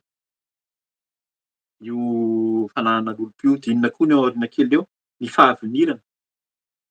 Tonga lasa tezitra rehefa feno lolo-po de tonga ny fahatezerana koa eo ambany eo, ny fahatezerana de lasa mitabataba de lasa miteny ratsy dia tonga hatramin'ny faharatsiana rehetra. Zay zany le hoe manidy varavarana. Efa nidinao ve le varavarana? Efa nidinao tsara ve? Zany ao anatin'ny lisan'le hoe fanidiana varavarana. Esorina zany rehetra zany.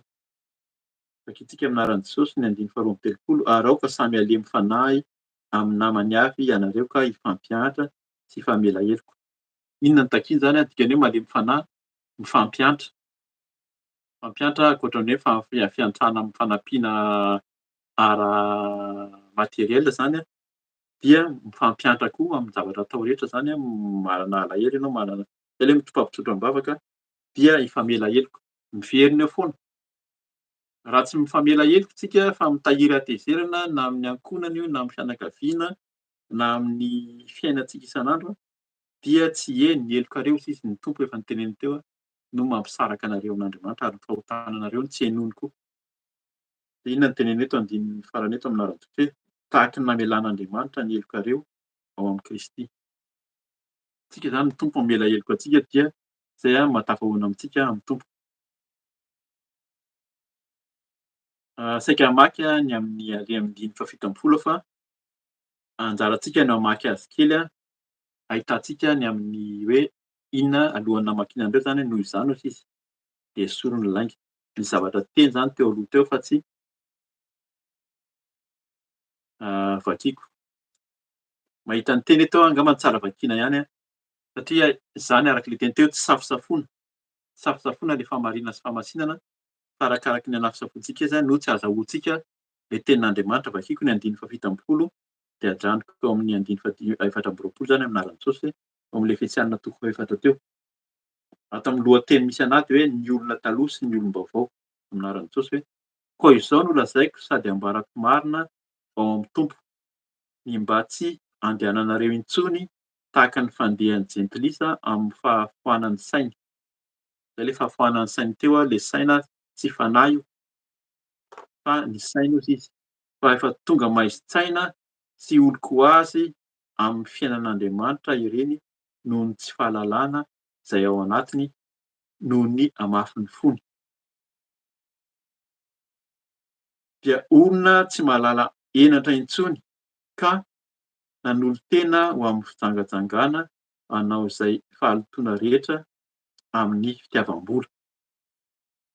Hitantsika fa rehefa tonga le fitendreo le volamena sy volafotsy ny tenany teo, io fitiavam-bola io dia mitarika ny fijangajangana hozy izy amin'ny fahalotoana rehetra.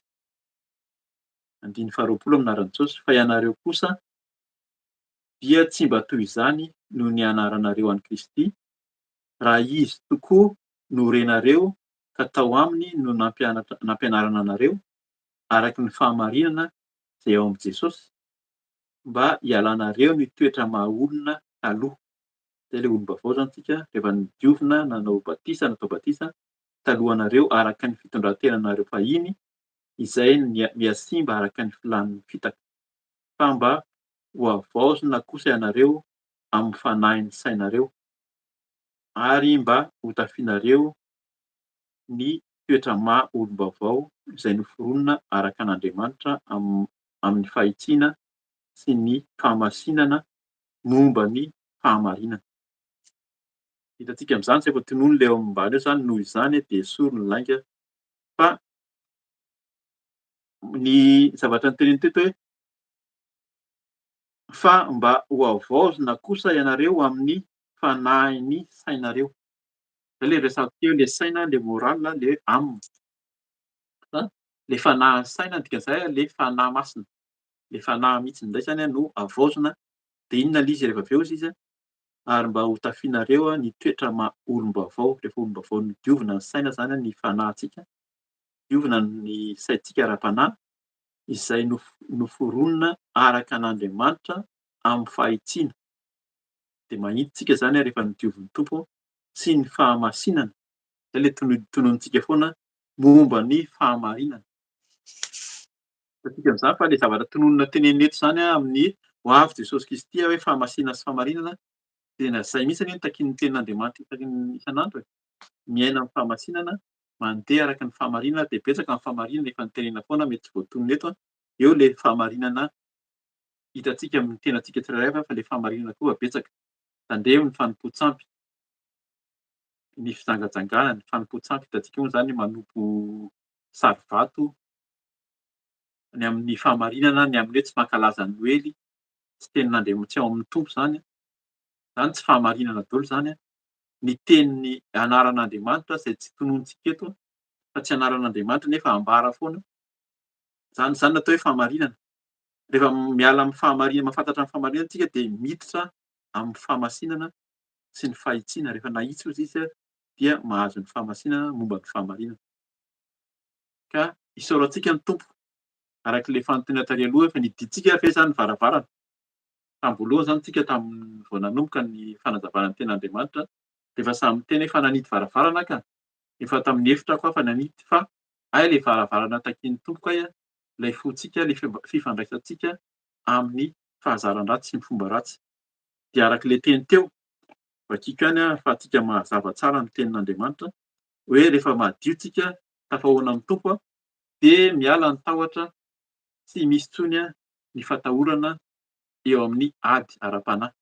Ka ho vakiko zany ao amin'ny Efesianina 4:4 mba ahafahantsika mahafantatra tsara, mba ho sahy amin'izay zany tsika rehefa madio tsika tsy antso intsony hoe andaso aho ho any amin'ilay mpanompon'Andriamanitra fa izy ny tokony hanafaka anahy handroaka ny asany maizina. Fa na tsika tsirairay avy dia mahasahy mijoro rehefa nandray an'i Jesosy, miantsona Jesosy amin'ny anarany hozy izy. Zao hozy izy ataovinareo amin'ny anarako hozy Jesosy, rohainy demonia amin'ny anarany. Dia izay ilay izy hoe sahy mijoro tsika amin'ny anaran'i Jesosy. Dia inona ilay takiany amin'ny Efesianina 4:4, raisintsika ny 10 ka hatramin'ny 17 vakiana amin'ny anaran'i Jesosy.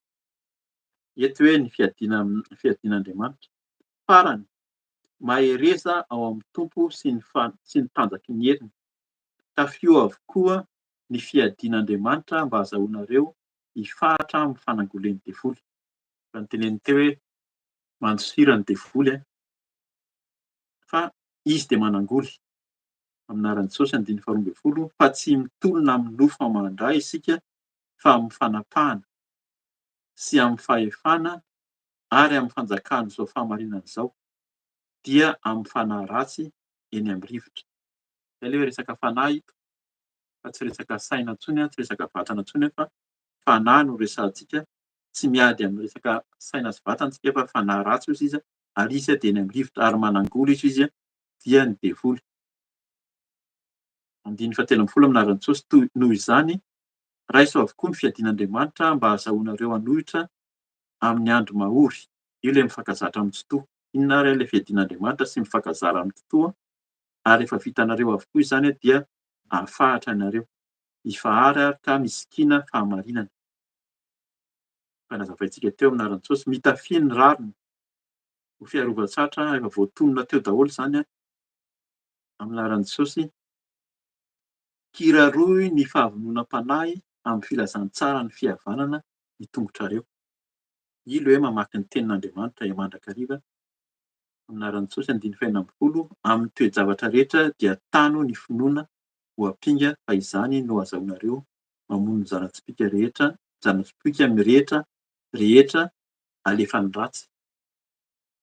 Ilay finoana eto dia ilay resaka fanahy io.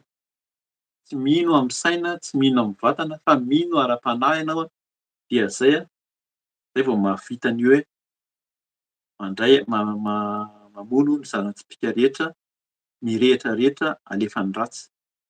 170 amin'ny Jesosy, raisy ny famonjena ho fiarovan-tsatra, ho fiarovan-doha, ary ny tenin'Andriamanitra ho sabatry ny fanahy.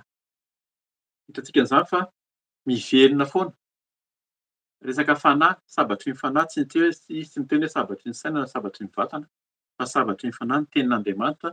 Ilay takiana amintsika hoe mifankazatra, mamaky ny tenin'Andriamanitra dia amin'ilay tamin'ny Job, nasainy mamaky ny tenin'Andriamanitra isika mifankazatra. Dia ilay fankazarana anankiray takiany koa dia ny mivavaka. Io ilay amin'ny Matio 9 teo. Faranantsika ny tenin'Andriamanitra dia averika any ilay Matio 9, ary tsika vakiana hatrany amin'ny manontolo izy io, fa io fotsiny vakiana. 9 ihany vakiako izany hoe inona moa izany tena takian'ny Tompo amintsika hoe rehefa manidy varavarana, tsy ilay varavarana hita maso fa ny varavarana fotsika, fa mila ihany koa izany tsika mitoetra amin'ny fahanginana, mitoetra rery. Ny olona mety mieritreritra hoe mitoetra rery tsika mangingina na hoe mampalahelo, fa rehefa tafahoana amin'ny Tompo tsika ao mangingina, amin'ny fontsika madio, amin'ny saintsika madio, amin'ny fanahintsika madio, dia hamaly antsika ny Tompo ary feno fifaliana hiady antsika ho sambatritsika. Vakiako amin'ny Jesosy 1:fahenina amin'ny 9 amin'ny Jesosy amin'ny Matio. Fa ianao kosa rehefa mivavaka dia midira ao amin'ny efitranonao, koa rehefa voanindrinao ny varavaranao dia mivavaha amin'ny rainao izay ao amin'ny mangingina, ary ny rainao izay mahita ao amin'ny mangingina no hamaly anao. Dia ho tanteraka amintsika ny tenin'ny Tompo, ny voninahitra ho an'Andriamanitra irery ihany. Dia raha sitrapon'ny Tompo izany dia mbola hiona ihany tsika amin'ny fampizarana eto. Dia averiko amin'ny Mama Felisia izany ny toy ny fotoana, manao velomanao sady amin'ny anaran'i Jesosy Kristy. Amen. Amen, amen. Misaotra ny tompontsika fa vita soamantsara izany ny fotoana anio dia misaotra ny mpanompon'Andriamanitra koa nitondra ny teny engany ho tanteraka amintsika tsiraray avy tokoa izany teny izany. Ka tena hiaona tokoa isika amin'ny Tompo ao mangingina isika tsiraray avy. Eny ry havana, tena mahita ny Tompo isika ao amin'ny fanahy rehefa tena mihaona aminy ao mangingina. Izany ry havana ka tena mametraka veloma aminareo izahay dia amin'ny herin'ny an'ito izao izany fandraisana ny fanasan'ny Tompo, satria voalohan'ny sabotsy amin'ny voalohan'ny taona izany ny amin'ny sabotsy heriny. Dia izay izany ny anio ka samy mahery daholo dia samy mivavaka araka ny tenin'Andriamanitra teo. Dia veloma Tompo amin'ny anaran'i Jesosy Tompo raha mbola misy ny fotoana izany, raha mbola tsy tonga izany Jesosy dia mihaona eto isika na mbola tsy miala eto andray amintsika tsiraray avy amin'ny herin'ny anio toy izao. Veloma Tompo. Amen.